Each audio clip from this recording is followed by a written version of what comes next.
So we're now being recorded. So you want to call the roll? Sure. And I, off the top, I need to have a confession. We've been having a little trouble with our Zoom vendor, and I just realized like 10 minutes ago that we're working under like a free Zoom account at the moment.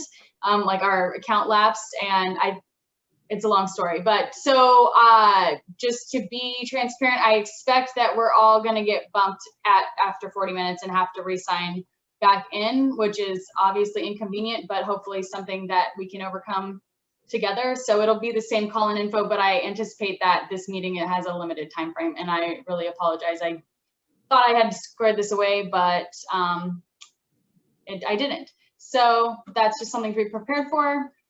If you have questions or need help, certainly give me a call if or when that happens. But otherwise, we can start with the roll. Okay. So Ann Gravitt, Bob Sellinger, Here. Lori Stegman, Corky Collier, Here. Dave Ritma, Here. Eric Mueller, Shirley Craddock, Present. Eric Molander, Here. James Ellison, Here, Emily, I need to sign off from 3:30 to 4 just to jump into another meeting. sounds good. John Niyama, Here. John L. Bell, Mary Helen Kincaid, Oh, she's planning to be here. We spoke earlier. all right. I see Eric Mueller is on his way in. Michael Jordan, Here. Paul Lumley is going to be absent today. Steve Fancher, not yet. I know he'll be here. Tanny Stephenson, and Tony DeFalco is absent. And Emily, I just logged in. Perfect, gotcha, thank you. Okay, we've got a quorum. I think the first thing on the agenda is a number of minutes. So Emily, did you want to identify the meetings that we have minutes for? Yes. Kristen, do you have that in front of you? Well, I have it, so Great, that we. if that's okay. So Yes, please. we have minutes in the packet from December 21st, 2020, January 19th, 2021, the special meeting of March the 1st, 2020, because we had a weather cancellation in February, and the regular March 15th, 2021 meeting. So those 4 sets of meetings are in your packet. I would entertain a motion for all 4, unless there is someone that wants to note any issues with any of those minutes. I'll move there, accept all 4 minutes. Second. So moved by Corky, second by Eric. Any other conversation? All those in favor of the motion say aye. All right. Aye. Anyone opposed? All right, great. We're catching up on minutes, always a good thing. I think the next item is the draw from the city of Portland loan. Nick, you're on. And I'm not sure if Nick is on the call. He's traveling, and he was anticipating possibly calling in from the air. And so he delegated this to Casey if he was not on the call. And I don't hear him, so I'm guessing, Casey, it's your turn. Oh, golly. Nice to have some notice. And you know, I can jump in with limited background on this if need be. All I know, frankly, about this resolution is that it authorizes the executive director or designee to execute draws under the $6 million loan the district has concluded with the city of Portland for its operations over the next 5 years. And my understanding is it's related to the cash flow needs of this organization. And clearly we would not be seeking an authorization to draw on the loan without substantial coordination with this board. So you can rest assured that I won't be doing that willy-nilly. And we are still hoping and waiting with our fingers crossed that there will be funding from the state legislature. Yes. And so this was kind of the last resort issue. I think the board is well aware of all the dynamics put in place. And so this resolution simply authorizes the executive director to make the draws when necessary for the budget. So questions or comments before I entertain a motion? This is Shirley. I'll make a motion. I move that resolution number 2021-06-04 of the Urban Flood Safety and Water Quality District authorizing draws on the City of Portland loan. I'll second that. I'll second. Shirley moved. I'm sorry, I missed the second. I second. John Niama seconded. Any other questions or comments? I just like to say, I want to say thank you to Mike and Michael and all those that worked on this. I think is a very creative and notion that you've done, and it's going to put us in good standing. And obviously we look forward to the support of the legislature, but this is that backup that really will allow us to get the work done and move on to an official board. So thank you very much for all that you did to make this happen. A lot of folks worked on it. Really appreciate that, Shirley. Thank you. Emily, you can call the roll for this. Sure. So we'll start, Bob Sellinger, Yes. Corky Collier, Yes. Dave Ritma, Yes. Eric Mueller, yes, Shirley Craddock, Aye. Eric Molander, Aye. James Ellison, Yes. John Niama, Yes. Mary Helen Kincaid, Yes. Michael Jordan, Yes. Tandy Stephenson, Yes. and I think that's it. Great. Thank you all very much. The next item on the agenda is adopting the budget. And Casey, you're up for this one too. This one I knew I was going to take. This budget is the one that you all approved as the budget committee back in April, I believe. And since then, it's gone to the Tax Supervising Conservation Commission, which had its hearing and certified the budget. So we're all clean that way. It has not changed since the budget committee approved it. Total of $350,832, of which we're budgeted to spend $1,132,074, leaving the other $220,000 and odd dollars in contingency. It provides for the board to work on rate analysis, revenue analysis and development, communications and community engagement.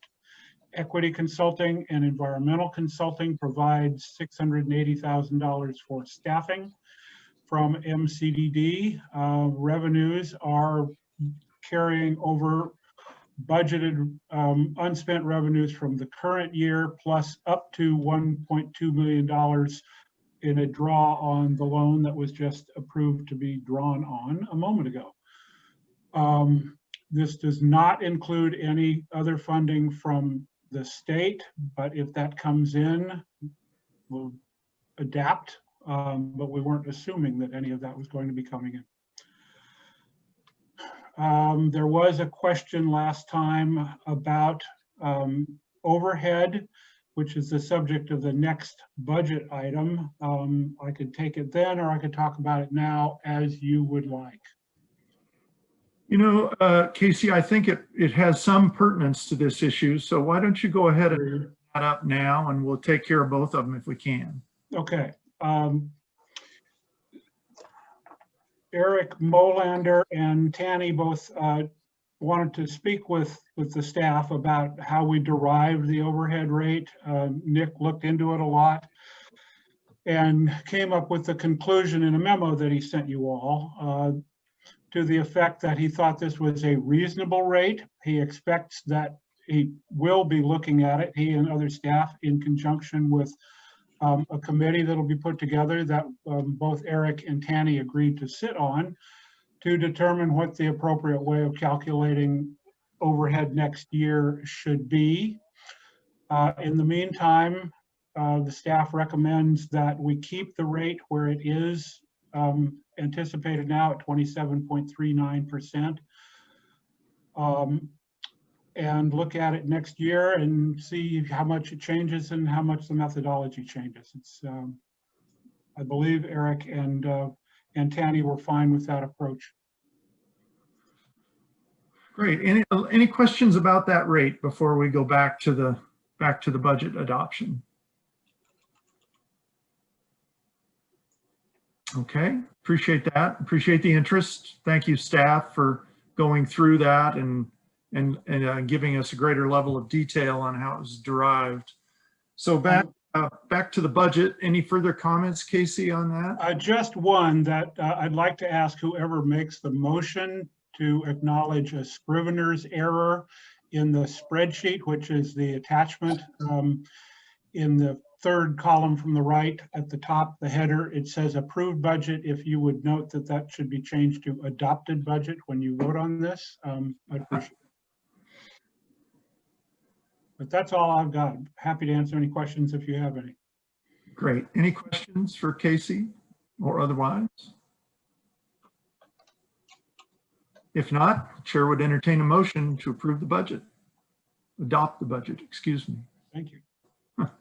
Mr. Chair, Tanny, I move adopt resolution R 2021-0603, adopting the fiscal year 2021-2022 budget with the change being made in column 6, changing it from approved to adopted. thank you. So second. I second that. Thank you, Eric.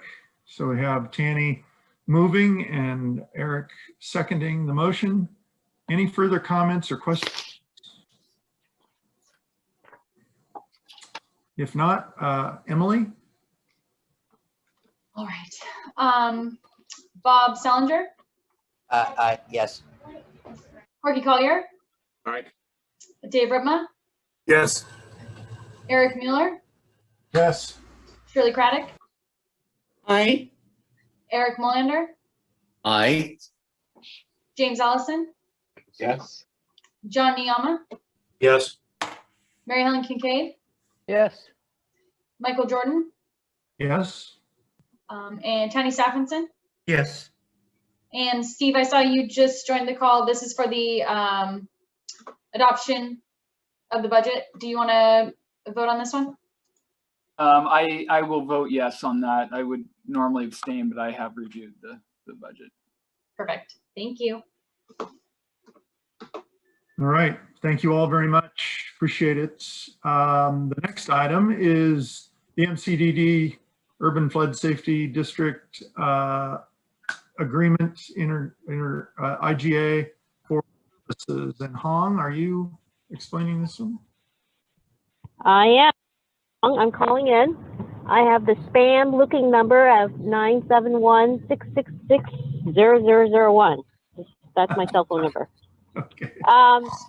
Yeah, so thanks for having me, and hopefully this will go swiftly. This is presenting to you a resolution to approve an IGA between MCDD and the Urban District, in which the MCDD staff will be providing administrative services to the Urban District. It is similar in form in many ways to that of the current IGA that you have with the JCA, under which the district staff has been providing service to you all, but that is paid out through the Oregon Business Grant. I do want to call your attention to just a couple of items. The resolution does call for your the board's approval and authorization of the executive director to execute on your behalf. I would just say that since this is a very significant IGA between the two districts, that will, when we seek execution on it, that we'll just have the board presidents or the board's respective board chairs to execute and not have Jim split his dual roles. The other is, I'll call your attention to the IGA itself, and at the end, we did attach as exhibit or attachment A, the labor rate and the overhead rate. As you'll see, it's on the IGA version, the overhead rate is 27.39.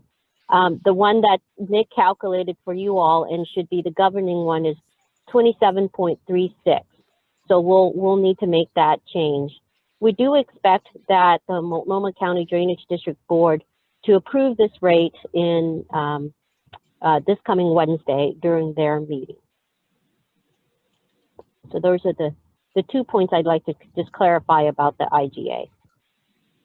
Okay.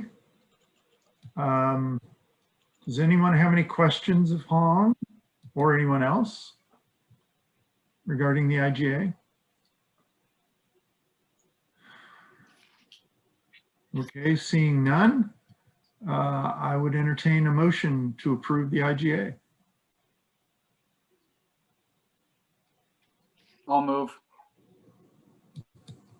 And I'll It second. would be, Is that Steve? I missed that, sorry. And Corky, second. Okay. Do we need to have the, yeah, if you could just call for approval of the resolution number, Mr. President. yeah, sure. The motion is to approve resolution R 2021-06-01, approving an IGA between MCDD, Urban Flood Safety and Water Quality District for administrative support. Is that correct with the motioner and the second? Yes. Great. Okay, any further comments or questions? If not, would you call the roll, please? All right, Bob Salinger, Yes. Corky Collier, Aye. Dave Ritma, Yes. Eric Mueller, Yes. Shirley Craddock, Aye. Eric Mullender, Aye. James Allison, Yes. John Niyama, Yes. Mary Helen Kincaid, Yes. Michael Jordan, Yes, Steve Fancher, Yes. and Tanny Stephenson. Yes. great. Thank you all very much. Appreciate that. And Hong, I think you're up for the next item too, the employee transfer IGA. I am, and I think we might be getting through all this quickly before the 40-minute shutdown here. No, we The next have a one ways is, to go.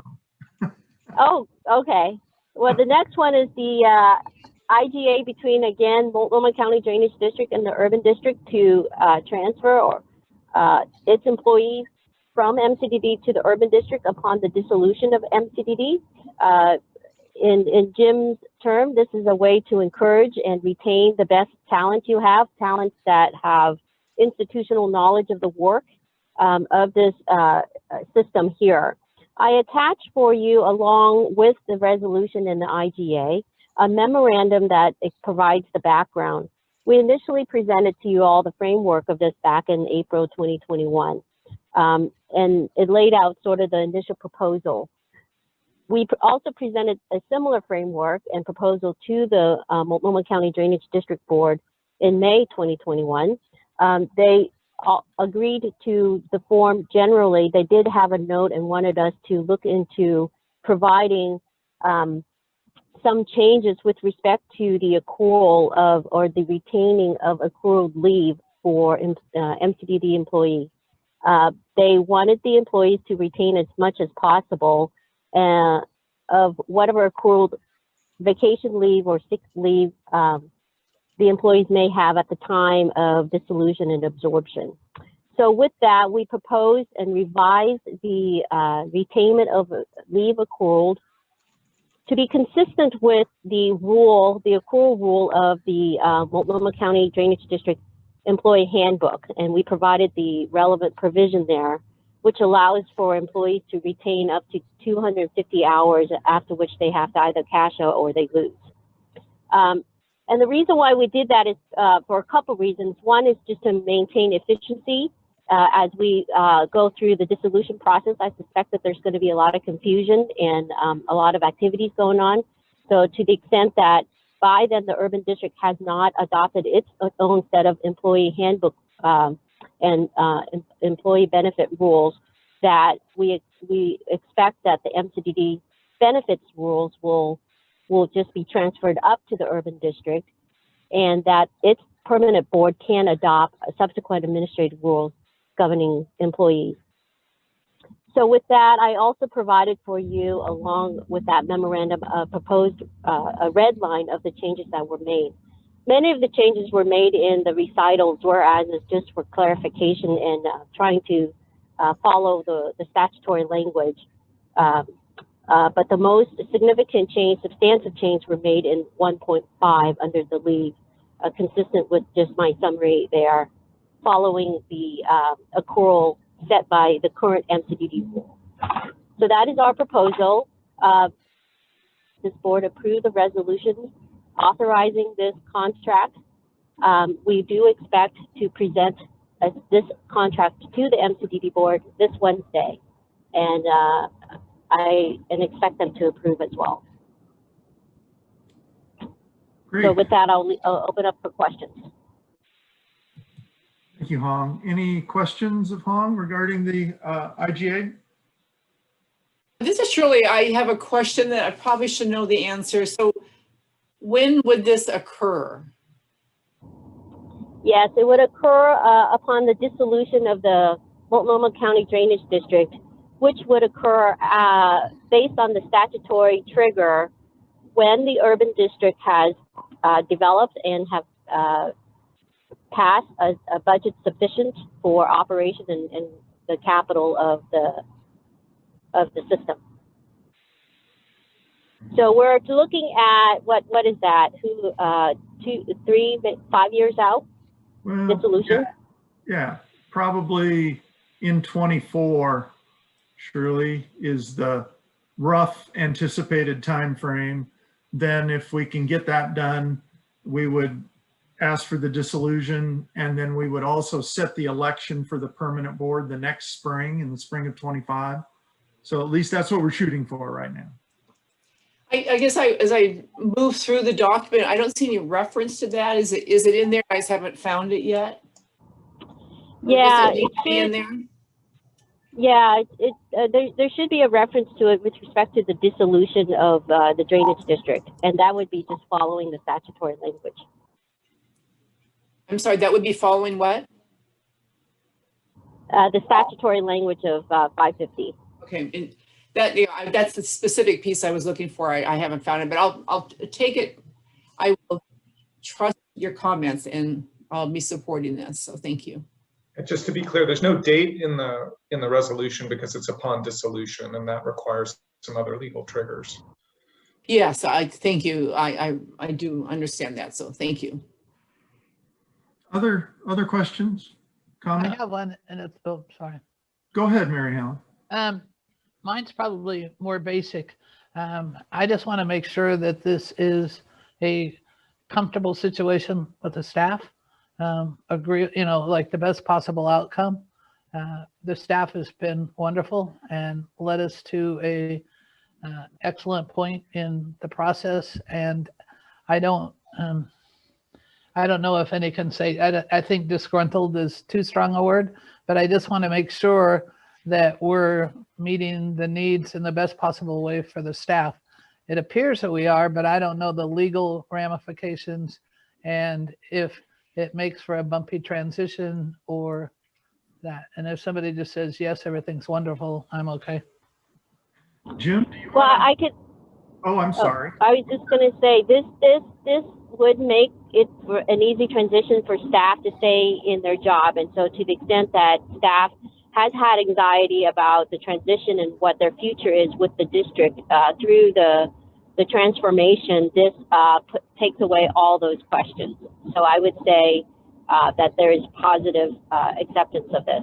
Oh, good, because, you know, we all might not be here, and a majority of us have experienced all the good work and groundwork, and our replacements might have different political views or ideas, and I just want to make sure this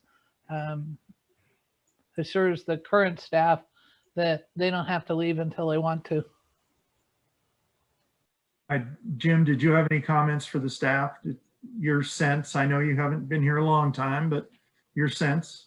Yeah, I think this really takes a degree of uncertainty off of people's minds, which is really important right now, given all the changes, and you put a new director over them, and they were uncertain if they would maintain their employment when dissolution happens. So I think this really gives them a degree of confidence that they can count on their jobs as long as they're performing well, and we'll work with the management team to ensure that's happening. And then obviously the new board will be able to change its policies once it's put in place. But I think this is a very important signal to the staff that reflects your feelings, Mary Helen, that they feel valued and they know they have a job once this dissolution happens, pending future decisions. So it's very important to the team right now, and I think it's a really nice gesture, and I'm grateful to you for considering it. Oh, good, thanks. And Jim, does this enable you to change specific duties of individuals as the need arises?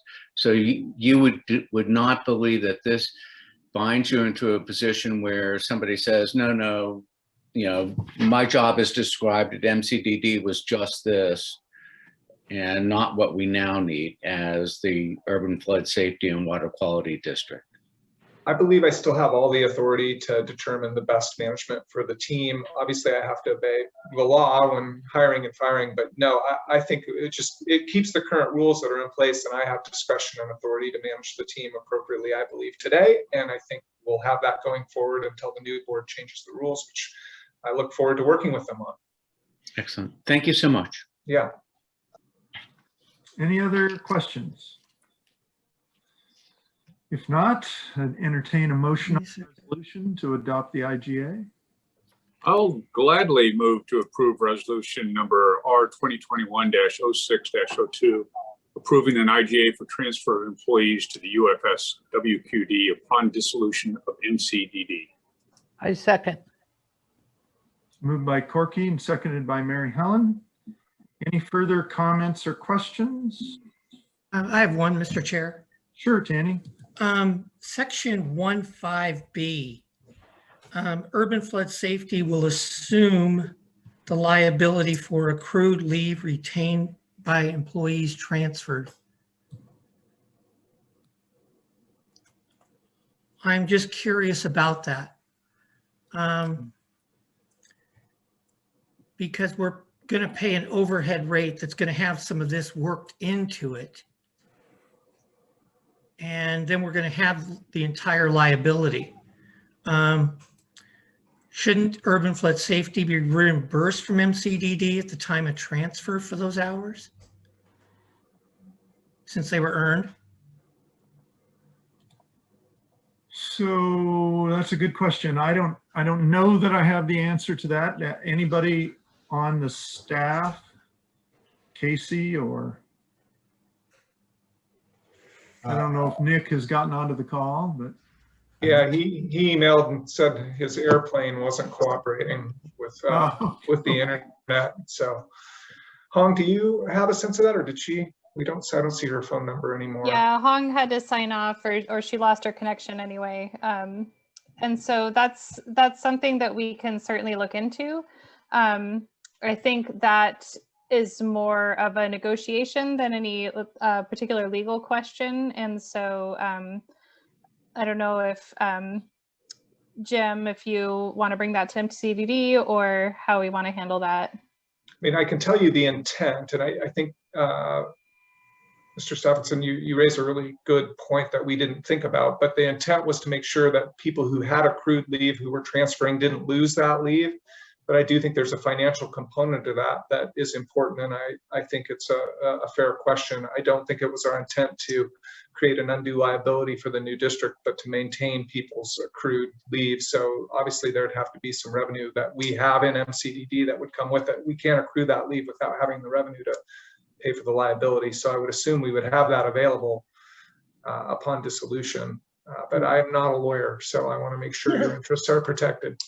I agree. At MCDD, I don't recall us discussing that particular question. As Jim just mentioned, the focus was making sure that they didn't lose any of their vacation times.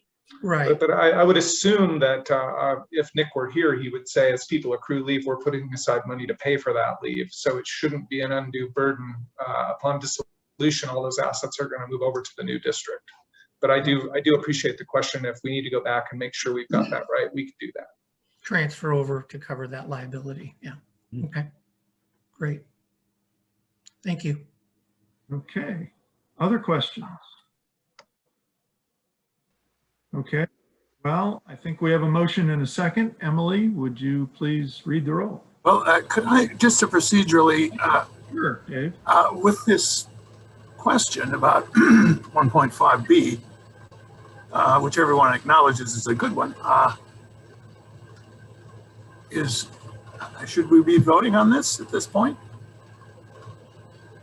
I mean, I don't want to cause any undue worry to the employees. I recognize the importance of that, and I'm all for going ahead, but are we adopting something that isn't right? Mr. Chair, I guess I would pipe up and say, I think by adopting it today, we send the right message to the staff that their jobs and their benefits carry over without any potential loss. I think the question that's been raised is really more of an administrative cost one that can be settled between the MCDD board and this board at a subsequent date based on doing some sort of analysis. But we really don't know what the number is till we get closer to when the dissolution would be. And regardless of what we would do there, it wouldn't affect what the employees' accrual would be going forward. And that's really the purpose of adopting this. Because it's not as though the dissolution is going to happen this June 30th, and this is our last opportunity to explore any of the topics. Okay, thank you. I'm satisfied. And I guess I would just stress that MCDD is not going to accrue that liability without having adequate budget and the board approving adequate funds to carry those liabilities forward. So I would imagine that they're not going to, they won't exist after to keep the money anyway. So we'll need to figure out a way to transfer it. And as long as I'm here, you have my commitment. I know you can't guarantee that, but I'm going to make that work well. And I think that is a good point. I wish Tom were here for this, but I believe that I'm back on. So when this point in time comes, the assets and liabilities from MCDD will be transferred to the new district anyway. So I think it's a given that any reserve funds would be transferred over to the new district. Yes, this is Hong. I am back on. That's exactly it, Corky. Remember, the statute does require the urban district to assume all assets and liabilities and duties of the drainage district. And you will see subsequent to this portion of the agenda, Bill is going to talk about the assets and liabilities. And included in that liabilities are all the resources and the human resources. We're about to get bumped from this call, so just a reminder to click on that link again after we get bumped off. I apologize for the challenge. Okay. Can we vote before we get bumped? And a second. We have a motion on the floor and a second to approve resolution R 2021-0602, approving an IGA for the transfer of employees from the Urban Flood Safety and Water Quality District upon dissolution of MCDD. Are there any further questions or comments about this? If not, Emily, would you call the roll, please? Sure. Bob Salinger, Yes. Corky Collier, Dave Ritma, Yes. Eric Mueller, Yes. Shirley Craddock. Did she make it back? We lost her. Keep going. Maybe she'll get back. Eric Molander, Aye. John Niama, Yes. Mary Helen Kincaid, Yes. Michael Jordan, Yes. Steve Fincher. We lost him. And Tanny Stephenson. Yes. Did we? I think that's 9, isn't it? Okay, that's perfect. Yeah. Thank Okay. you all. Hopefully the rest return from cyberspace here shortly. The next item on the agenda is Bill Owen to talk about assets and liabilities. Great segue. Well, good afternoon, all. I have a series of slides I'd like to walk through with you to describe some work that our staff, representative number of board members and consultants have been working on over the last just over a year. And great, thanks Emily for pulling this up. You can advance to the next slide. So as was just referenced, part of the dissolution process for the existing drainage districts and company involve a listing and valuation of their current assets, liabilities, and duties. And so what this group of folks have done is pulled together a report. A draft version is being reviewed by the individual drainage districts as their product, as well as some final revisions by staff.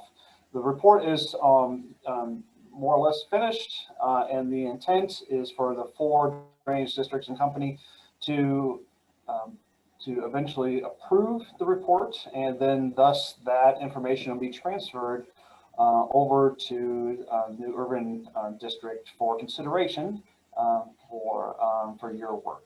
So next slide, please.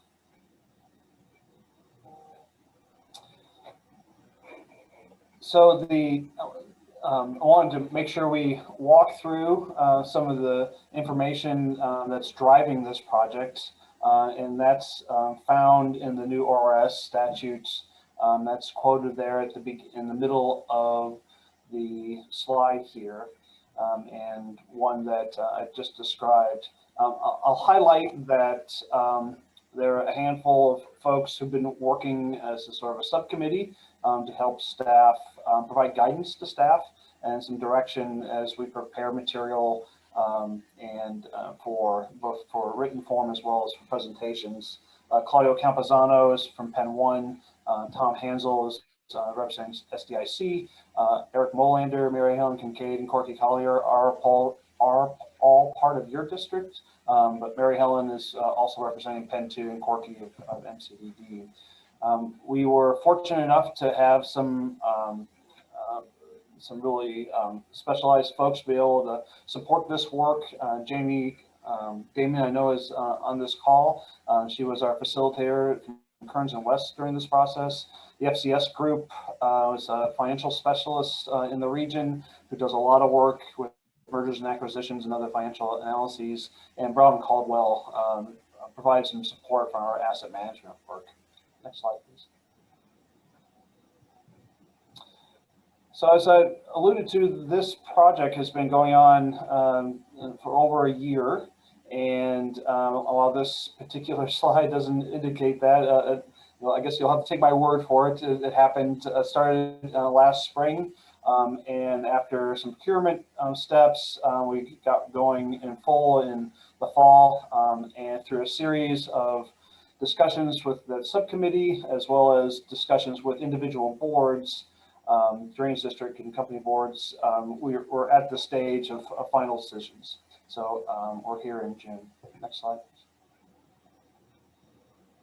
So what does this report entail? Well, there's a two-page executive overview for those who don't wish to go through 122 pages of material. There is a section regarding purpose and background of this report and why it's important.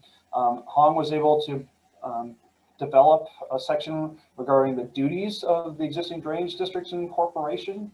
And I'll go into a little more of that in a moment. We did have to, collectively, the four boards had to decide on a definition of assets and liabilities, as well as evaluation method for those and for other future looking capital investments. Nick Hogan, our CFO, was able to pull together information for the assets and liabilities themselves. The information is taken straight out of the audited reports that were finished from FY 19-20, which are the most recent ones. So beyond those items, which represent sort of a snapshot of what the districts currently hold for the duties, assets, and liabilities, this report also looks into the future on what capital investments are being that we, at least MCD staff, feel that your board should consider as you continue your deliberations. And so that's the final section in addition to references. Next slide, please. So what's in the duties section? So duties are legal commitments or legal expectations to act. They're determined by the exercise of discretionary authority and powers to accomplish their purposes. This particular section is divided into four components. There's Hong start off with the original reclamation plans from 1917. As well as district formation records, moved on to other plans and reports that are approved or recognized by the chief engineer, along with contracts with the federal government that the districts hold, particularly with respect to work related to the levee system. So for instance, the Corps of Engineers came in several times over the last 100 years to improve the levee system, and with their investment, they signed an agreement with a local sponsor or the local districts in this case to maintain and operate those systems moving forward. And finally, she talks about the board resolutions that have been passed recently as part of the duties of the districts. Next slide, please. So the definitions of assets and liabilities look very similar to those who are familiar with the accounting world.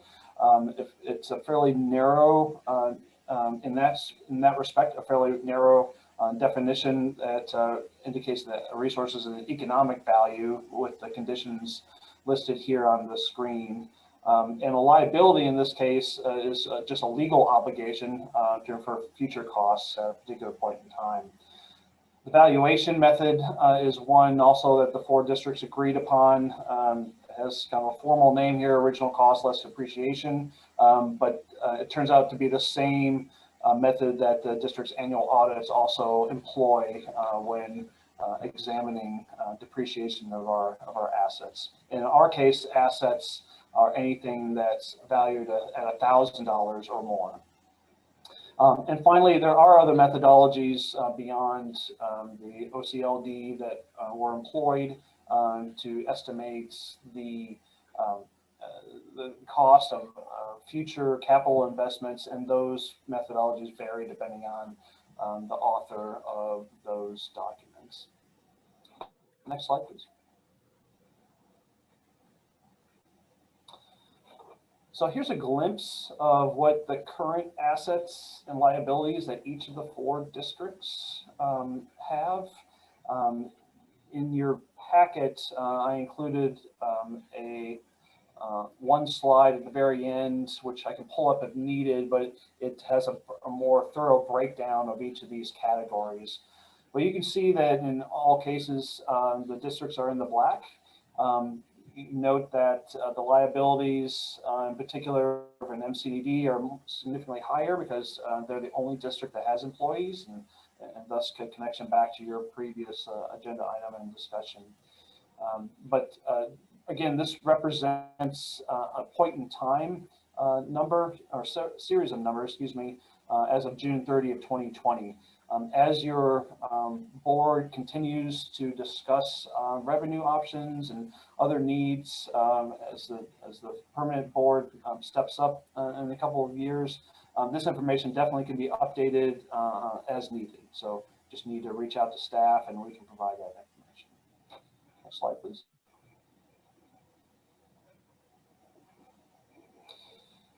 So finally, I wanted to comment on sort of the future-looking component of this report. Recall the previous ones, the duties, assets, and liabilities all represent what's happened to this point in time. And with the exception of the first bullet here, the rest of them look forward into what's likely going to be a series of capital needs that at least the new board will need to address in some manner. The ORS statute did identify that this listing of assets and liabilities include intangible assets, and so I want to make sure that this board recognizes that MCDD does hold 1 water rights, and the 4 districts collectively have over 700 easements and deeds that we have records of. It's a little incomplete, but there's certainly an indication that we hold a number of legal agreements in that manner. And so the next 4 bullets represent future capital investments that we are tracking. The first one represents what the Army Corps of Engineers Portland Metro Levee System projects include, PMLS projects. Collectively, the total cost is over $115 million, but part of the deal is that the local sponsors provide a match of around 35%. It's a lot more detailed than that, and so others will have to chime in if you have questions about that. But the order of magnitude of costs for local match are shown here, of just under $6 million for design or pre-construction engineering and design, and then over $44 million for construction. Again, those are both local match numbers. In addition to the PMLS projects, we have and have had a series of discussions regarding levee certification and accreditation by FEMA, and those conversations are still ongoing. And depending on the total scope of those projects, the cost can range significantly, even from $10.5 million to just under $24 million. And that information, that range of scope depends on how much the board wants to invest in multi-benefits improvements, in addition to the basic levee improvements as part of the certification process. So beyond those, staff pulled together 20-year outlooks for what we know of capital needs from the over 1,700 assets that we track. And these next 2 bullets represent the capital investments above and beyond what the 2 previous bullets you see here. And I divided it up into 2 10-year segments. The first bullet represents major capital investments, which are those projects that have $1 million or more investment for a project or an asset replacement. And you can see the numbers here. The first 10 years are $20 million worth, and the second are $31 million. The next bullet deals with year-to-year operating capital requirements. Those are investments that are less than $1 million each. And you can tell, you can see what the numbers are here, and there's a little more information on the next slide. But they're certainly less than the major capital improvements. And finally, I wanted to note that in addition to the things you see on this screen, the levee and drainage systems that the new urban district will be managing moving forward are involve a significant amount of partnership activity because many assets are owned by multiple entities. And great examples today include BES is helping to improve the outfalls under Marine Drive towards the Columbia River. We've identified some improvements for Marine Drive culverts out in SDIC. That's just right by the Sandy pump station, and that's on a road that the county maintains and owns. So, and there's quite a bit of a list beyond those two examples of other entities owning assets that are part of the system that allows the system to function properly, and thus we need to continue having those partnerships in order to be successful. So this particular report identifies those capital improvements that have been documented through long-range planning efforts, so the urban district recognizes those conversations will need to occur moving forward. Next slide, please. So this is a snapshot of what capital investments are needed for operating capital requirements. Again, this is the second tier of capital needs beyond, for those projects that are under $1 million each. And so right now it's color coded by district. This slide is going to, this graphic will change in the final report. We're doing some final adjustments to make sure everything is stated properly. But you get the idea. For those of you who've seen these type of graphs before, it's common to have these waves of investments and some years of very little investment. So hopefully the board will be able to discuss about what type of capital revenue is needed consistently over the years to avoid some peaks and valleys of increase or decrease fees. And last slide, please. So what's happening next? So we have the final reports that we're going to be presenting to the 4 boards next week at their format meeting on the 29th. We have been having discussions with those boards individually over the last 2 months, and as well as the final touch base with our subcommittee of board members, and ultimately for our meeting next week. And if all goes well, we'll be able to finalize that report soon, and then make sure that this board has a copy of that information. So those are that's the extent of the slides, and I wanted to make sure that Eric, Mary Helen, or Corky have an opportunity to comment on their experience in the process or the final product. Well, I'll make a couple comments.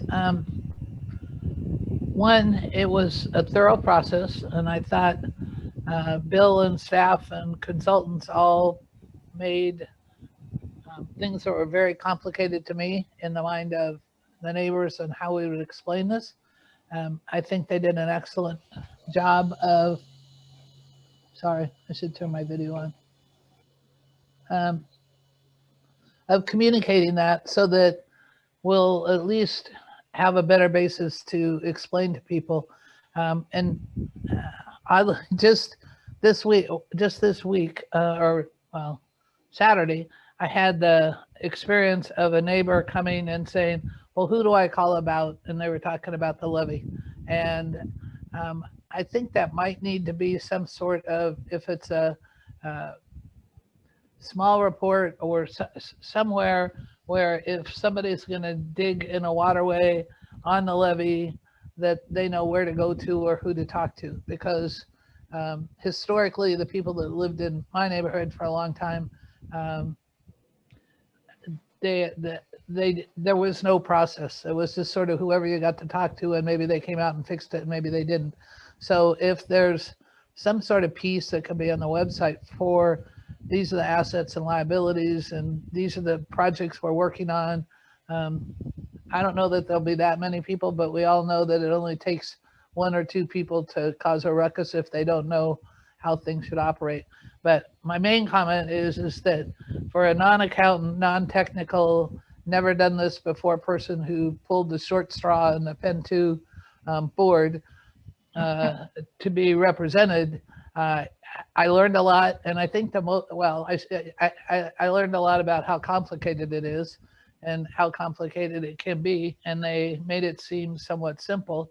But I also learned a lot of acronyms that I never thought that I would learn, and I don't know that I retained them all, but I could make a book of them. So I want to thank the staff and tell everybody else that this, I believe, a lot of time and effort was put into this, and it's as thorough as I can, but I'm not the best judge because I come in at the lower level. But for a public standpoint, it really is a great job. So, Mary Helen, you may not realize the short straw is the winning straw. So, I pulled the long straw then. No, I agree with everything Mary Helen said. This was a very detailed, thorough process, and it sets the stage. It's the foundation, I think, for the next big step, which is how do we divvy up the costs associated with levy improvements. So this is kind of gets us up to, sort of up to today, but not the future, if you will, is one way to look at it. And so it's a great place to start that from. And hats off to Bill. He put up with a lot of questions and really did a great job leading this process. Perfect.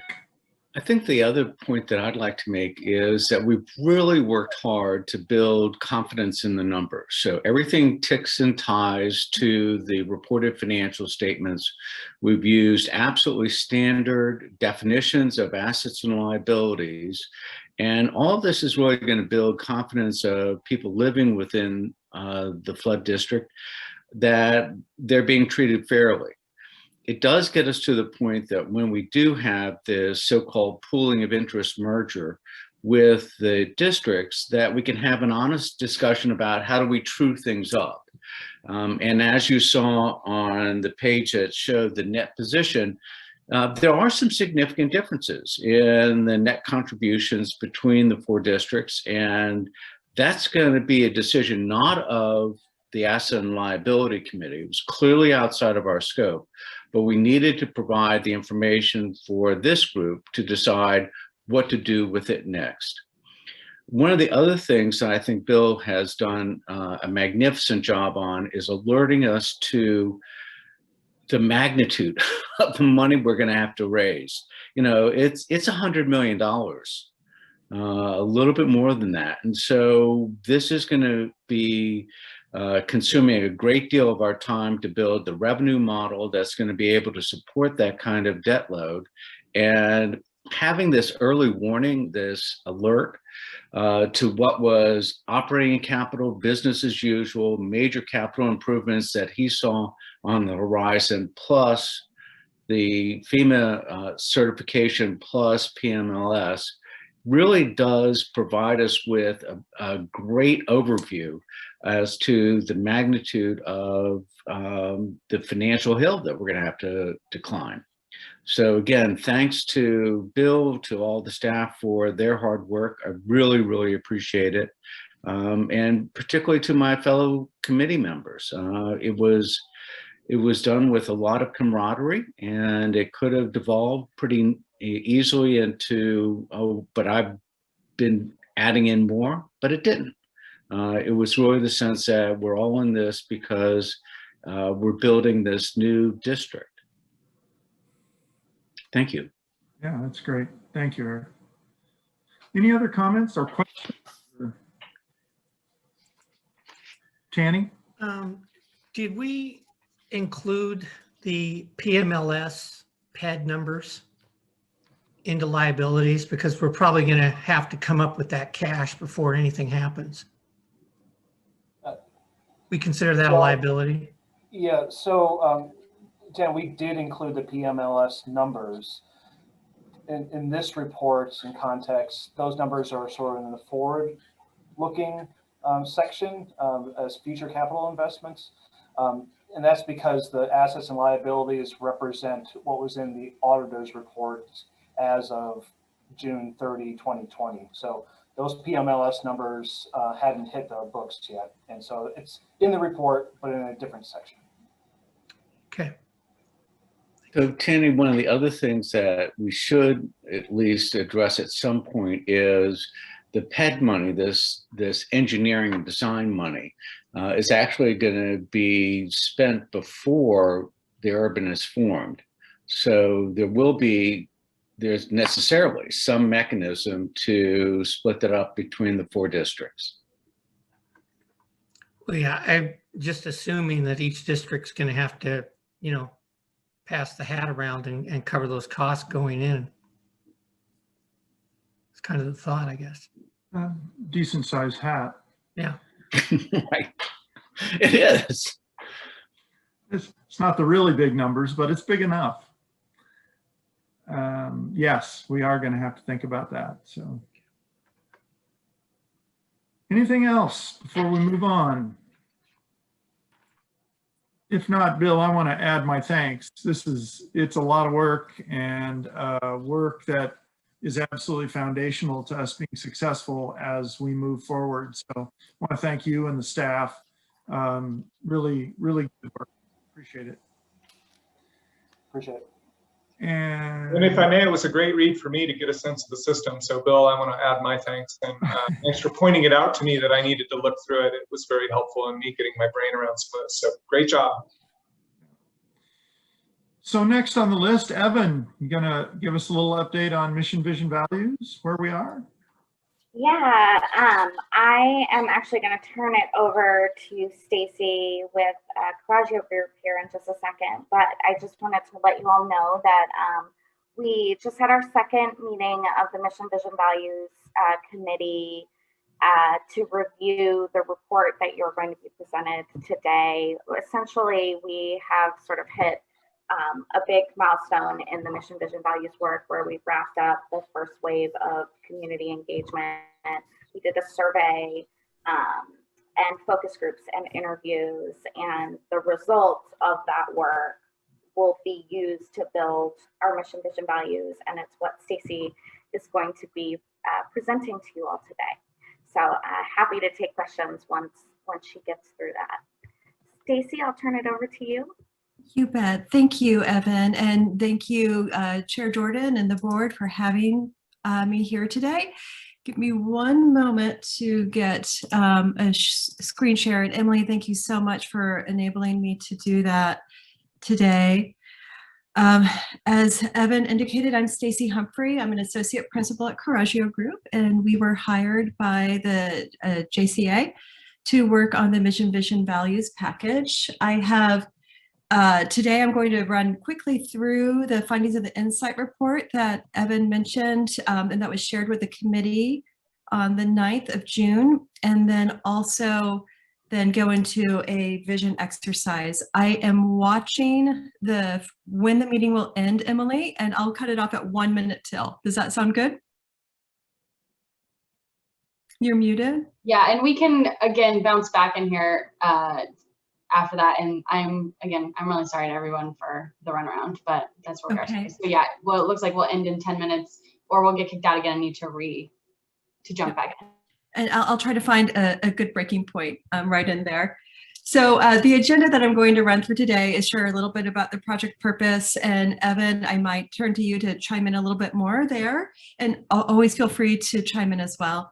Talk a little bit about the process, go over the insight report, key themes that we'd like to share and that we shared with the committee on the 9th, and then do an exercise with the full board that we can then bring back to the committee when they next reconvene. The project team at Coraggio includes me, Stacy Humphrey.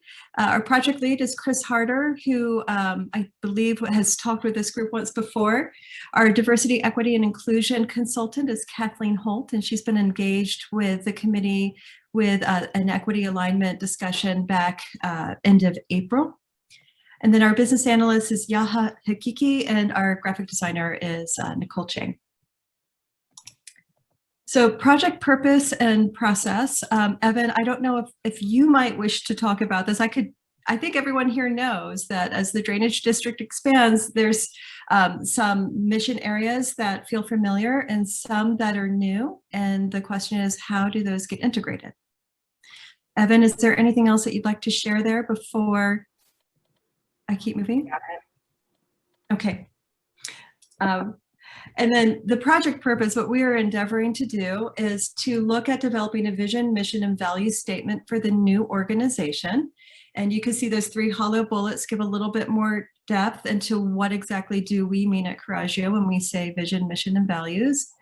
And then also look at identifying imperatives and objectives. Imperatives are high-level things that the board and the new district would wish to and be able to do in the next period of time, like the next 3 to 5 years. And objectives would be, how are you measuring that?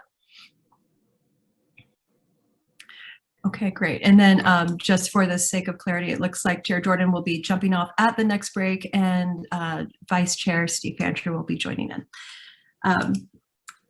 Project phases. We typically organize our work into 3 phases: get clear, get focused, and get moving.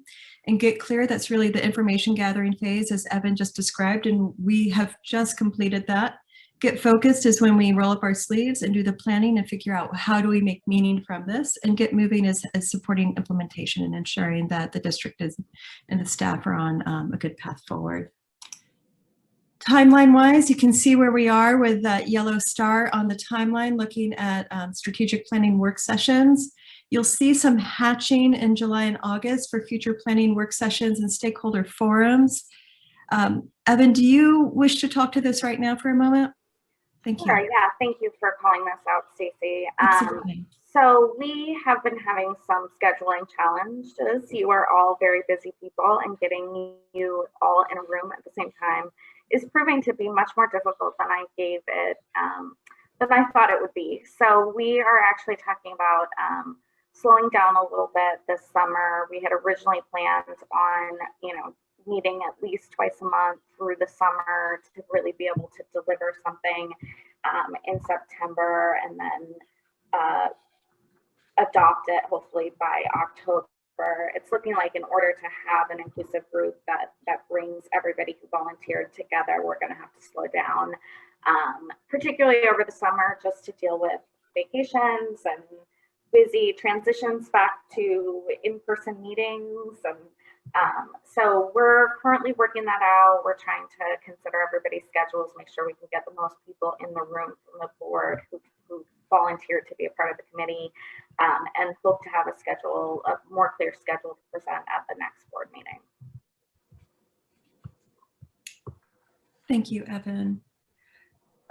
So that is the overall project purpose and process today. What I'd like to do now is share at a high level what the insight report is. I need to change the part that I'm sharing to this. And Evan, you are sending this out to the board, or you or Emily? Yeah, this will come from Emily or Kirsten, and will come out after the board meeting. You bet. So the insight report, what this report is, it synthesizes what we had heard in the focus groups, which were with management, staff, and environmental organizations.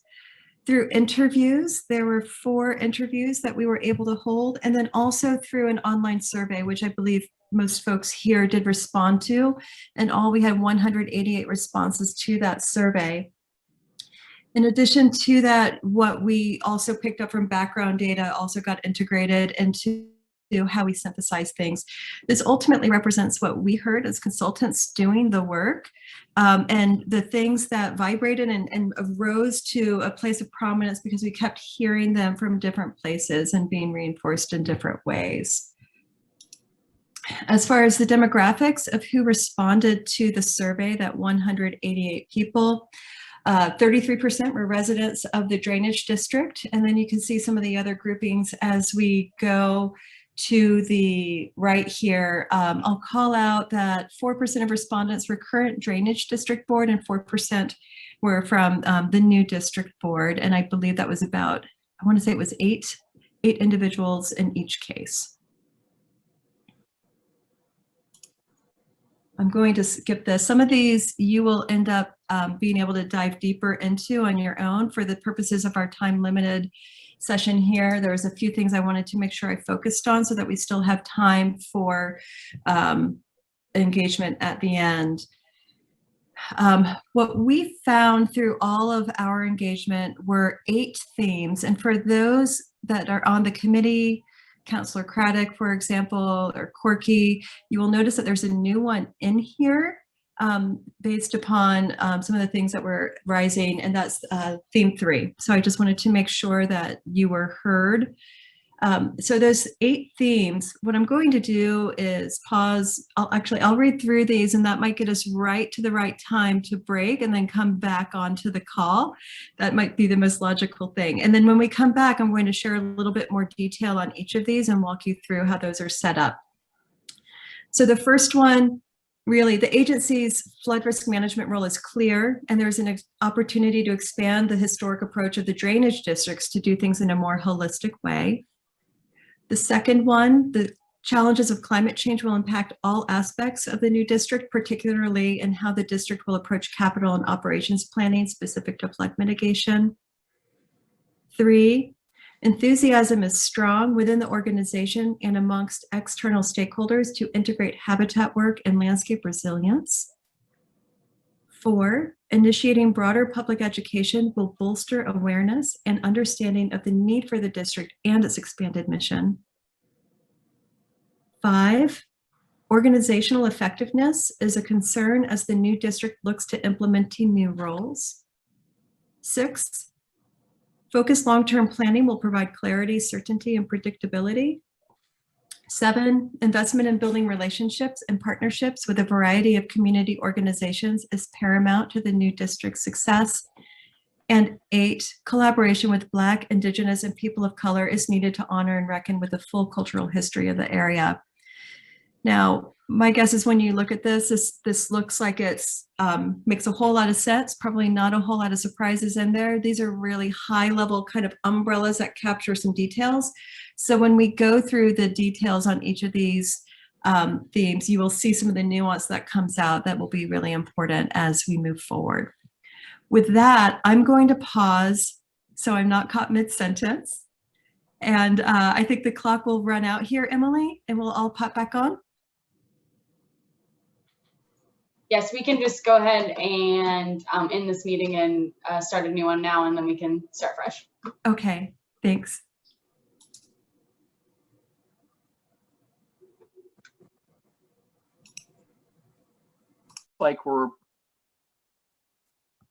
It looks like we're mostly all back, and I guess I'll just turn it back over to Stacy.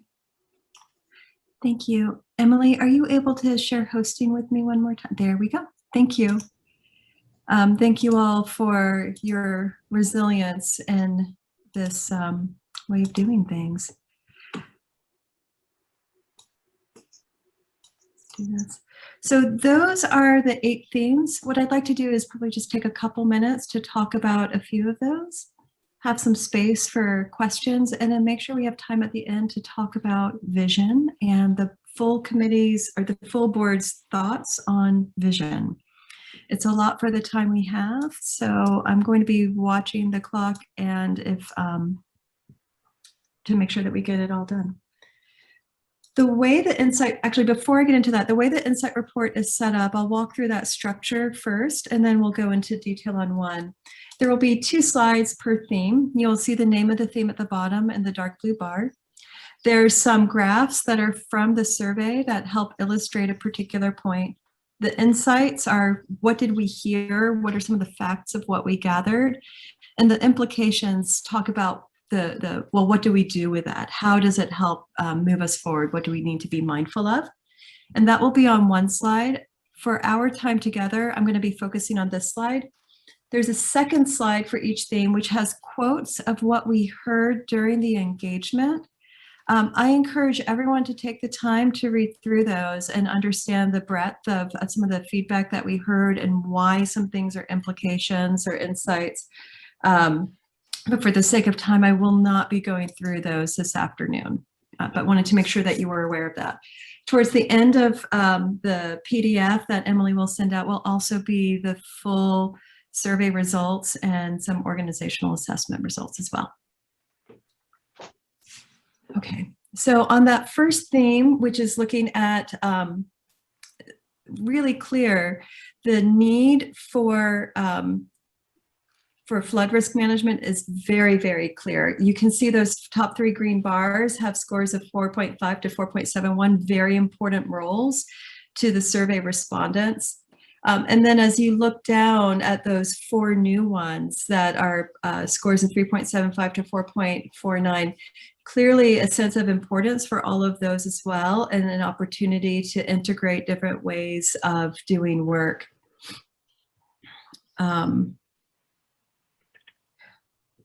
The looking at insight number 4 in particular, just to highlight a couple things and focus us. Qualitative survey data highlighted a desire and need to integrate the natural infrastructure and landscape resilience into the work being done. This came up in both some staff conversations as well as interviews, and the opportunity to collaborate with Indigenous people to integrate their knowledge, wisdom, and technologies into flood management operations. The implications for the new district is that there's really broad support for the core historic function, and it gives you a solid foundation from which to grow and catalyze into new areas. Also, there's an opportunity to expand and look at flood protection and risk in partnership with other organizations that have interest in the area. Moving on to the second one, the challenges of climate change, and I'll let you be able to read that. When we asked respondents about top threats, climate change rose to the top with 26% of the respondents highlighting that. Focus group respondents highlighted specifically the impacts of more severe rain, what drought does, what fire does as symptoms of climate change. And while fire may not affect the district per se, it very well could with brush fires along that area.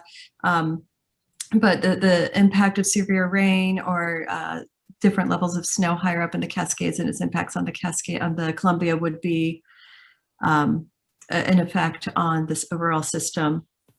The implications here, the district has the opportunity to meet the challenges of climate change by developing an asset management plan that integrates climate smart attributes in the replacement of aging assets. I know Bill was here talking about that earlier. And then the broad recognition of the threat of climate change coupled with support of the agency's flood and risk management may provide a point of entry into more climate focused actions.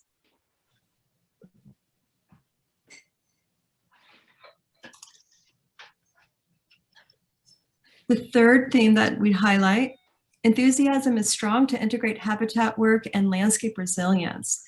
We had heard from many stakeholders that looking at resilience is also a key concept of the new district's vision. And you can see when you look at that mission importance of the 4 new areas, the number one, not to force rank, but clearly the importance of that one stands out to contribute to improved water quality, fish and wildlife habitat. Different focus group respondents highlighted many opportunities to collaborate and partner and hope that the new district relies on some existing expertise of community environmental partners. That came up a bit in the environmental focus groups as well. Implications. Conditions are ripe to do some deeper integration of this mission area into the operations of the new district, and partnering with environmental groups in a collective impact model will enable all the organizations to have more efficiency and collective success in achieving mission and goals.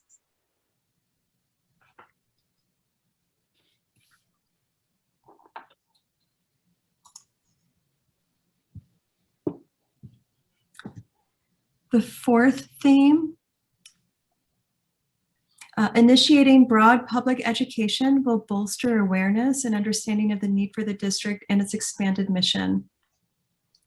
This was an interesting one when we start to look at some of the insights, and I want to pause and look at that.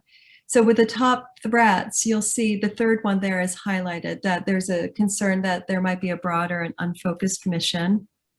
When we look at the survey results within that, and then specifically at the existing drainage district boards, and then the members of the new district board, 50% of the people who identified as board, half of all of that had highlighted this as a particular threat. So jumping from that insight number one then to implication number one, ensuring that the board is aware of the need for the expanded authorities of the district will help pursue comprehensive work that pursues all those additional items. We also heard from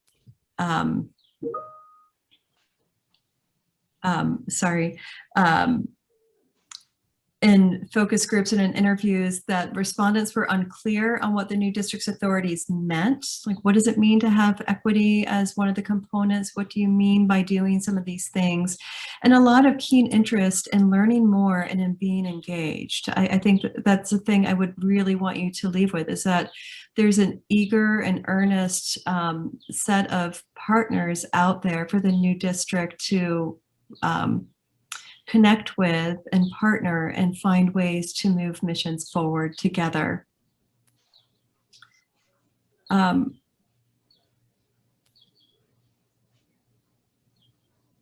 think the last insight on this one I'll highlight is that in talking with staff that this is on number 4, insight 4, that it didn't appear that there was agreement amongst staff on what exactly the legislative mandate says.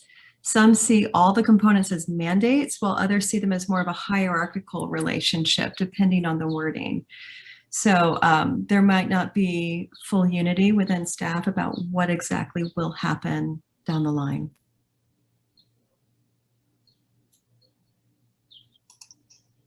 Okay. The 5th theme, organizational effectiveness, is a concern as the new district looks to implementing new roles. The chart on the left shows some different dimensions of organizational effectiveness: change readiness, culture, capabilities, organizational structure, talent, systems, and processes. And this is a tricky thing to really look at, because right now, when we implemented the survey, it was with existing staff at the drainage districts, which is not coterminous with staff of the future district. So knowing that there's likely a transfer of staff from drainage district to future district, knowing some of those concerns becomes important to know what might be on staff's minds. So as you look at that, it's not unusual for boards to typically have higher scores on things than staff. That's common in many cases. The systems and processes one, and it being more significantly off, probably is something to pay attention to. When we look at the insights there, again, I'll just highlight a couple of them. Insight 4, respondents identify a capacity gap to properly carry out community engagement and relationship building. This district is going to go from the 4 drainage districts have historically been more of an engineering group and has not had to do as the full robust kind of engagement that I think that the new district is going to be confronting. So how it does community engagement will likely be changing dramatically, and whether or not there's staff capacity to do that or expertise to do that is a different kind of question.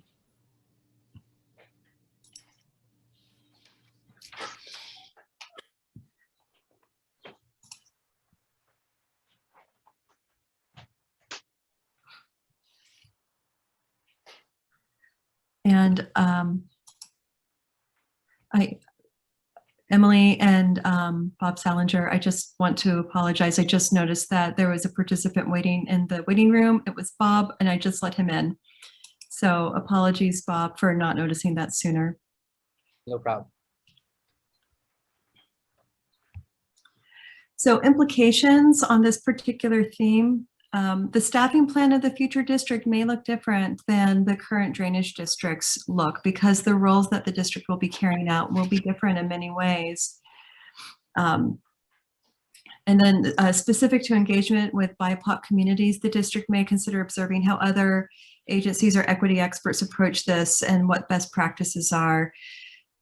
And the new district is in a really unique and amazing place, because many of the other government agencies in this area are so expert at doing community engagement. And this has been a way of life in Oregon since the statewide planning goals were founded back in the 70s.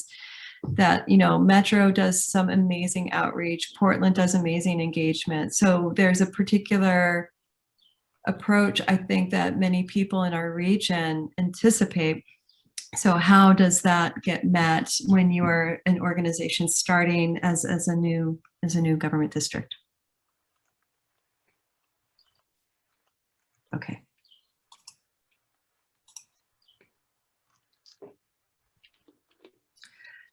The next one, focused longer-term planning will provide greater clarity, certainty, and predictability. The slide here shows the words used by the existing staff on the existing culture. What I want to highlight here is kind of a tale of two cities. One, an incredible professional, motivated, friendly, and dedicated staff. This is an incredible group of people doing work that they love and that they're really dedicated to. And then you'll also see words on here like busy and confused and top down. So it's a group of people that really want to do well and want to lean into the mission and do great things for the district, for its people, for its assets. There is lack of clarity on how the many planning efforts that are underway integrate with each other and become mutually reinforcing, and how they fit together to create the bigger system. And then the last thing we had heard many times is that staff's other duties as assigned sometimes take over their day, so that there's less ability to focus on core job duties, because the brush fire of the day is becoming the thing that takes up the greatest energy. So some of the implications here, looking at a comprehensive work plan that demonstrates how individual plans contribute to the whole would provide greater clarity and certainty to staff and the public. And addressing the lack of integrated plans, the clear priorities and systems and processes will enhance staff efficiency and efficacy.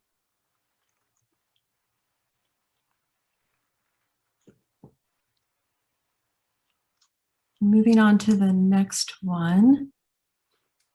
I believe I have two more. Investing in building relationships and partnerships with a variety of community organizations is paramount to the district's success. And you see those as two of the top 10 opportunities: creating partnerships and engaging the community. Some of the things that we heard, partnerships don't currently exist at the level needed, as evident by the stakeholder engagement process in this work. So just as a highlight in that process, we were able to interview 4 individuals. There was effort to reach out to more, and because it's a bit more transactional, there's perhaps a little less leaning into doing interviews in that regard. So working on building those partnerships and those relationships throughout will be really valuable. And then also, respondents expressed a strong interest for the district to partner with existing community-based organizations that are deeply immersed in culturally specific community engagement with individuals who identify as Black, Indigenous, or people of color. The implications here, the expanded mission will require significantly more engagement and ongoing relationships with partners and the community to be successful. And then looking at number 3, broad culturally specific engagement practices will need to be implemented to ensure that district residents understand what the district is, what it does, why it matters, and how to interact with it. And it will ultimately allow the district to better understand the residents' priorities.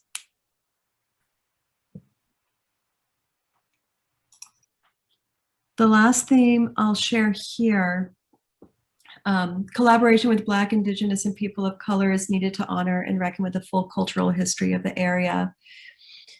When we look at the values word cloud there on the left, you will see equity jump out, you will see inclusive, you will see community jump out as things that are high values identified for the organization. When we look at the insights, I think that there's awareness that there's a deep and varied relationship from different communities with the land and the river within the district's boundaries.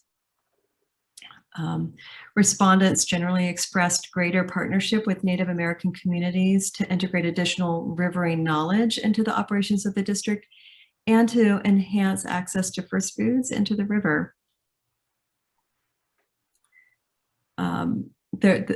You'll see like in 4 and 5, it'll be some references to charts in the appendix that talk about equity and inclusiveness as key concepts for the new district's vision.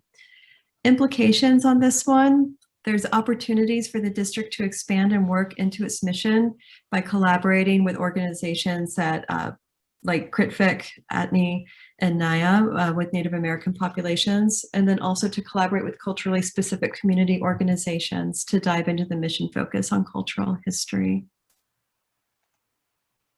I am going to pause and take a breath there for a moment or two and see if there might be a question or two. Chair Fancher, is there a process by which you'd like me to follow?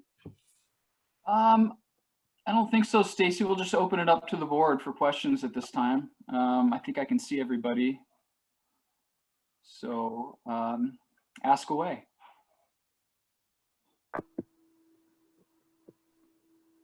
Evan, did you have anything you wanted to kind of say at the end here as well? Well, I guess the thing that I would highlight is when Stacy talked about interviews, I'm not sure how much, I can't remember how much depth we went into with the full board around who we decided to interview. And we recognized going into this activity that, you know, we have a pretty strong network within the managed floodplain, with the residents within the managed floodplain, and a handful of organizations. Where we really felt lacking was with the, you know, especially BIPOC community, but also organizations and communities that haven't necessarily been represented at the Levy Ready Columbia and at this table. So we really focused on trying to interview people we didn't really have strong relationships with, which is why I think you see that reflected in getting such a low number. We have, and I think Stacy pointed this out, we have a lot of work to do to get people to understand why this district matters and why it would matter to them. And that came out really loud and clear when we were trying to do this engagement. Why would you want to interview me about this? That's what I heard that a lot, especially from Native folks and from former residents of Vanport. What would this have to do with me? And so it's an interesting, definitely was a reminder to me that we have a job to do here in terms of articulating the importance of this district to folks, but also to build relationships so that we're not coming at it in quite a transactional way. Jim, it looks like you've got your hand up. I don't want to supersede any board member comments, but after that, I would add one thing. I'm not seeing anybody's hand raised. If you do have a question or comment on the board, please unmute yourself and speak up right now. Maybe while people are doing that, I just want to give a shout out to Councillor Craddock for raising, I think, a really important issue that we didn't highlight during the work group meeting, which is we'll have a bunch of potentially new people who live inside the UGB in Multnomah County who've never been involved in the drainage system before. So we have some work to do to let them know what we're up to. And I just wanted to mention that Councillor Craddock did a great job reminding us of that. And I want to ensure that she recognizes that I heard her and I think the team hears her. So it's real important for us to think about those other folks who haven't had to think about drainage for a while. So thank you, Councilor Paddock. I don't know if we talked about this in our committee meeting, but reaching out to the communities of color on how are we, on Metro, something I've really learned how valuable it is the developing relationship with organizations that can help us reach out to these two communities of color. And oftentimes as agencies, we will approach these organizations and then later recognize they only have so much capacity to be able to help us. And so Metro has developed multiple relationships with different organizations to help us with this, but we develop a contract and we pay them to be able to help with that outreach. And so I'm not sure what this agency is doing about that, because these are usually these small nonprofit organizations. They struggle having adequate revenue coming in to help them with the work that they're doing. And of course, they're very focused on the people that are part of their focus. So I'm not sure what this agency is doing about that, regarding equity and reaching out to communities of color. Have you taken any particular, do you have a particular plan of how you're going to do that beyond what you're doing for this, this information? Yeah, so we are just starting out. This is really our first foray outside of the immediate board for this district. But absolutely, we've been having discussions about what that work is going to look like, and have heard loud and clear that there will need to be a discussion about how we provide adequate capacity to other organizations to support this work. I'm really encouraged that Jim has joined us and that he helped put that program together at Metro and was a part of the work there to further engage communities of color. I feel like we're going to learn a lot of great lessons from him. But that's very new for our organization. And so thinking about how we do that work and how we support it internally, it's something we're still candidly working on and talking through. But I don't see how we do any outreach that doesn't involve at least the community-based organizations that are closest into the managed floodplain. I kind of wanted to add to that because I've been also on the same page of being able to tell people why this is important to me, and because they've benefited from 100 and some years of pretty much dry situations, and I think that they don't know and don't have the time to learn about what it is. So they're, rather than have people come to you for a meeting, there's opportunities to go to areas like Delta Wood or the mobile home park or just in East Columbia. So I think that's going to be important to the strategy, and there's people far smarter than me on how they do it. I think the stipend and rewards part is good. Having meetings at 6 o'clock when people typically have dinner and the children are home, daycare provisions, whatever. I think we need to look at, like you said, different ways from how we've held community meetings in the past. And I think you can do it. There's a lot of people working on it. And like you said, Metro's got a great program. So I'm going to keep us moving on if that's okay. If there are continued questions on the insight report, I would imagine that the board can ask Jim or Evan, and we will collaborate to get answers back. But thank you for letting us share all of that. And thank you to the committee for the really robust conversation the other week.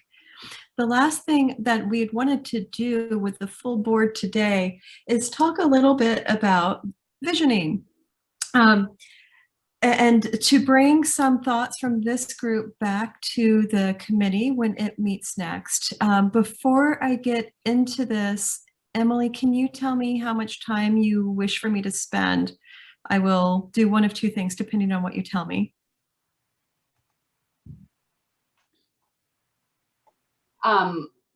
I think if you can do this in less than 10 minutes, that'd be ideal.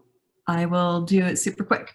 Thank you. I'll keep my closing remarks very brief. So I think this is more important than what I have to say. So please go. You bet. No worries. So with visioning, first, just what do we mean when we talk about vision, and how does it differ from a mission statement? Because they sometimes get interwoven or confused with each other. Vision is really the why of your organization and oftentimes describes a future state. And in state, it's usually something generous and is aspirational, a little bit out of reach, but it's something that tries to have like a wide open holding and can be broad. A mission statement is more of the what and how. It's more operations and less visionary. It has more action in it, and it solves part of the challenge that's set by the vision. To illustrate this difference, we have a couple vision and mission examples here from local organizations. Oregon Food Bank, the vision, everyone shall have ready access to an ample, nutritious, and affordable food supply. Its mission is to eliminate hunger and its root causes because no one should be hungry. So you can start to see the difference between the why and the how. I'll skip down to Albertina Kerr also. The vision, all people thrive in nurturing and inclusive communities. So really generous, includes a huge universe. It's aspirational. Its mission, Albertina Kerr empowers people with intellectual and developmental disabilities, mental health challenges, and other social barriers to lead self-determined lives and reach their full potential. So it talks about a specific action to help a specific population and what the desired outcome is. The action is to empower the population that it would work with is in the middle, and then the outcome is reach their full potential. So very action oriented. The free meeting will end in 10 minutes, so I'm going to go into the next thing.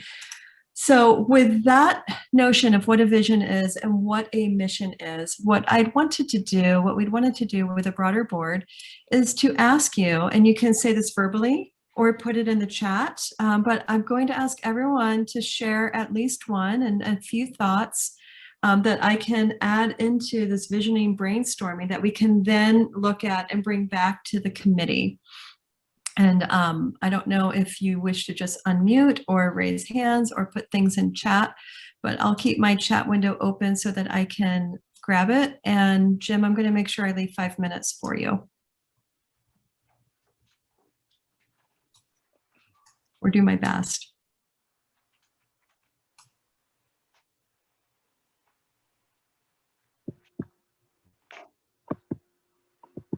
I'm not really clear what you want us to say. Great question. What I'm hoping is that as you think about this new district and the area that it works with, how would you describe the why of the district? Why is it here? What is it endeavoring to accomplish?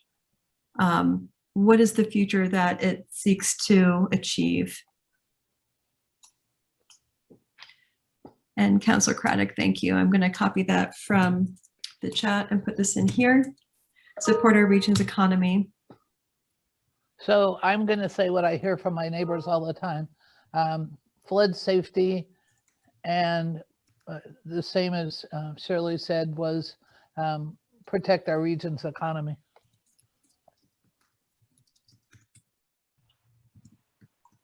Okay. I will correct all my awful typos here. And then Eric, thank you. Secure the floodplain. And the reason why we would want to secure the floodplain, you know, if you were to ask the question, well, why would we want that? Is there a follow-up answer to the why? Thank you. And Stacy, you're asking for kind of visioning for the district, not for, I I was a little unclear for, not for our individual kind of places of work.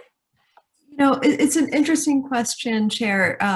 If it is one or the other or both, and what we find is that there begins to be a bit of a blend with organizations like the district, because it is a vision for your organization, but it's probably more so for how you envision the impact that you have on that area. So how do you wish to see that geography, those assets, the people be?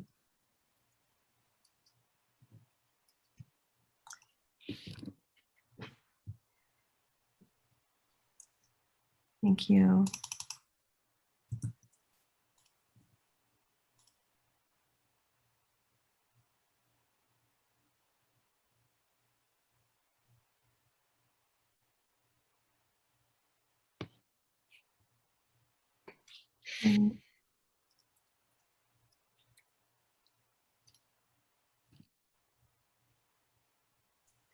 Chair Fancher, I don't know if you see the comment from Jim in the chat, and if you would like to let us know what you would like to do. Yeah, we don't have a lot of time before. It would probably be best if we conclude before this session ends. You said it ended at 4:58. Is that right? 5.5 minutes remaining. 5.5 minutes. Yeah, it's probably best if we are able to wrap up and we don't have to log back on for a minute before 5 o'clock. Okay. I know folks are going to have to likely get going. So yeah, I would take Jim's advice there. Yeah. So continue to send your ideas, I guess, to Stacy, and we can get a written update on that from Jim tomorrow. Thank you.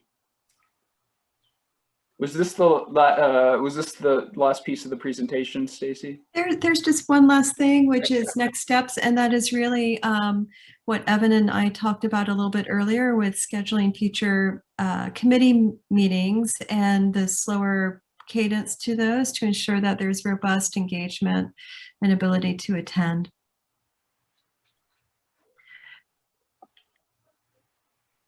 Yeah, so what I'm seeing here is helping with a thriving economy, continuing to secure the floodplain, ensure that the Columbia River remains accessible, habitat restoration.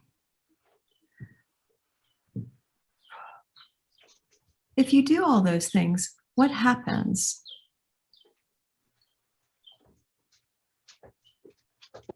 Well, your community and your environment thrive. They are healthy and continue to thrive.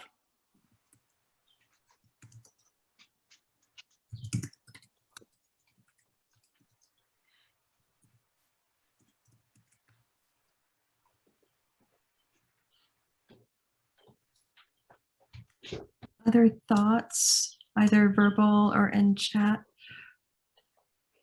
Did I? I did, okay.